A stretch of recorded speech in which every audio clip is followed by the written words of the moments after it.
hari ini hari ulang tahunnya teman gua si William. Gak tau sih beneran hari ini ulang tahunnya dia atau enggak, tapi hari ini dia mau ngerayain ulang tahunnya katanya sih di Marina Bay Sands, tempatnya si Gordon Ramsay. Lumayan lah, awal bulan gak perlu keluar duit banyak. Lagi-lagi putra Presiden Republik Indonesia Joko Widodo beraksi menyedot heboh publik. Ya, setelah sempat penuhi heboh di awal pelantikan Presiden Joko Widodo di tahun 2014 lalu karena menulis momen sebelum pelantikan sang ayah dengan gaya nyeleneh, kini Kaisang Pangarep kembali mengundang heboh publik karena sederet video yang diunggahnya di media sosial. Bagaimana tidak? Sebagai anak orang nomor 1 di Indonesia, Kaisang justru memperlihatkan kehidupannya sebagai anak kos yang sederhana karena menempuh studi di negeri Singapura. Alih-alih menikmati fasilitas serba mewah, apalagi pengawalan ketat layaknya anak-anak presiden yang lain, Kaisang justru menunjukkan kesehariannya yang santai ala anak muda, tapi juga mandiri, bahkan tak malu membersihkan kamarnya sendiri sebelum pergi ke pesta ulang tahun temannya seperti berikut ini. Jam 5 udah kayak udah mau telat deh. Ya good to go. Ya mungkin perjalanan sekitar 1 jam.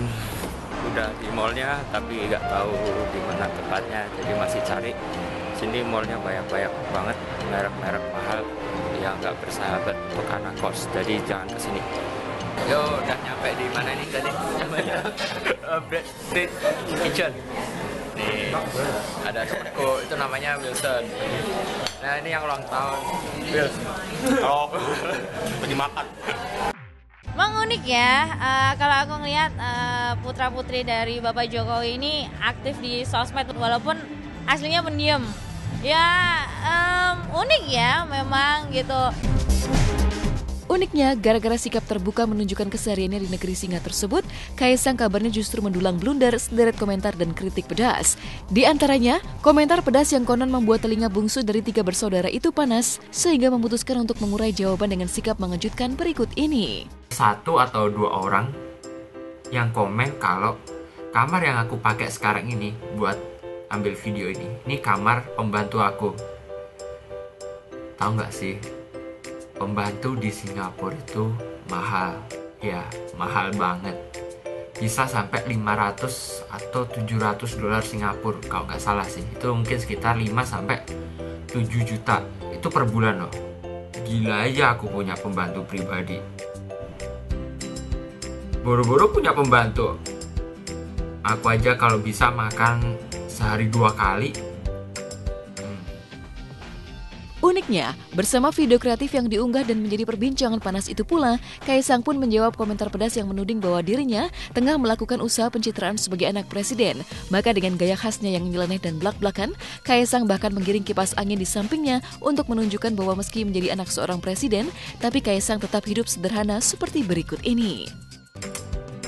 Ada juga segelintir orang yang bilang kalau aku buat video ini itu buat pencitraan dan tunjukin kalau aku tuh sok-sok sederhana. Nggak tahu aku kenapa mereka bisa bilang kayak gitu. Mungkin mereka ngelihat kondisi kamar aku kayak gini sederhana. Kalau kalian mau tahu, sebenarnya di lemari aku itu ada ATM, mesin ATM. Mana ada sih orang sederhana punya mesin ATM pribadi di dalam lemari. Lantai kamarku itu terbuat dari emas 24 karat, harganya mahal banget.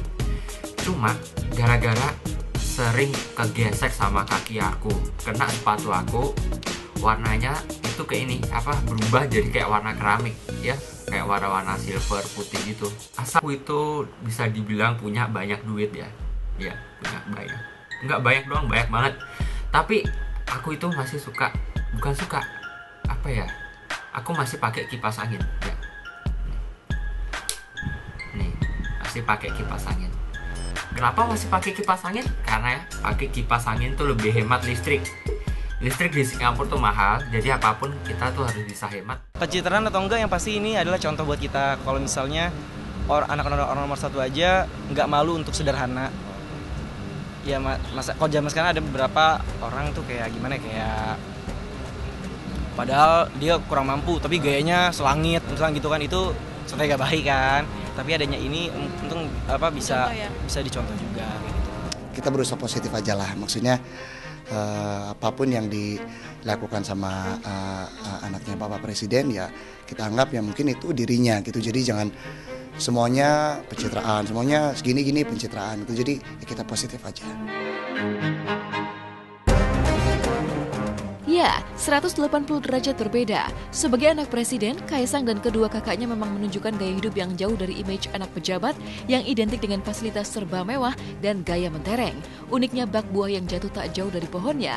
Meski berbeda gaya, Presiden Joko Widodo juga memberikan tauladan hidup tanpa neko-neko bahkan di momen kelulusan Kaisang. Caranya, Presiden Joko Widodo bersama Ibu Iriana sang istri sengaja terbang ke Singapura dengan pesawat komersil dengan pengawalan minim demi menghadiri acara wisuda Kaisang di Anglo Chinese School Singapura seperti berikut ini.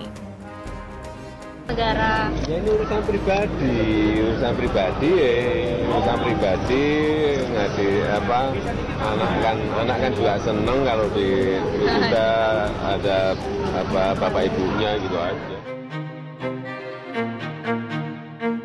Menurut saya bagus karena memang ya yang presiden kan bapaknya gitu. Jadi kalau ya anaknya ya sama kayak kita gitu. Jadi menurut saya sangat angkat jempol sekali karena memang kebanyakan yang ayahnya ataupun orang tuanya orang penting tuh merasa paling gitu. Jadi saya sangat angkat jempol sekali buat anaknya Pak Jokowi. Uniknya, berbeda dengan sang ayah, ketika sikap sederhananya justru mendulang komentar pedas bahkan tudingan pencitraan, Kaisang pun lebih senang menjawab segala pro kontra dengan sikap nyeleneh yang sontak mengundang heboh perbincangan hangat publik seperti ini. Uang jajan yang diberi sama ibu setiap bulannya tuh berapa? Mau tahu? 5 miliar. 5 miliar itu buat sebulan doang. Dan dalam waktu 1 bulan uang 5 miliar itu harus sudah habis. Asal kalian tahu aja ya, orang yang punya banyak duit itu bisa hidup sederhana, bisa hidup hemat. Dan asal kalian tahu juga ya, orang yang punya duit lebih dikit itu bisa kok hidup bermewah-mewahan. Karena apa? Ya karena itu mereka pilih itu. Aku lebih pilih hidup hemat di Singapura. Kenapa? Karena ini negaranya orang lain. Bukan cuma itu aja, aku di sini juga harus bisa belajar cara memanage duit yang baik dan benar. Kalian mau sebut aku pencitraan, silahkan. Tapi aku itu pencitraan buat apa? Emangnya aku mau calonin jadi gubernur DKI 2017 melawan Pak Ahok? Kayaknya mungkin sih. 2 bulan resmi menjadi wakil wali kota Palu, Sulawesi Tengah, Pasha Ungu mulai memboyong seluruh keluarganya pindah ke Palu. Kepindahan keluarga Pasha ini pun menyisakan keresahan dari 4 anggota band Ungu lainnya. Dan kabarnya Enda mulai belak-belakan menceritakan tentang Pasha. Ada apa gerangan? Benarkah keberadaan band Ungu yang menepis kabar pecah mulai terancam? Simak beritanya hanya di Hotshot sesaat lagi.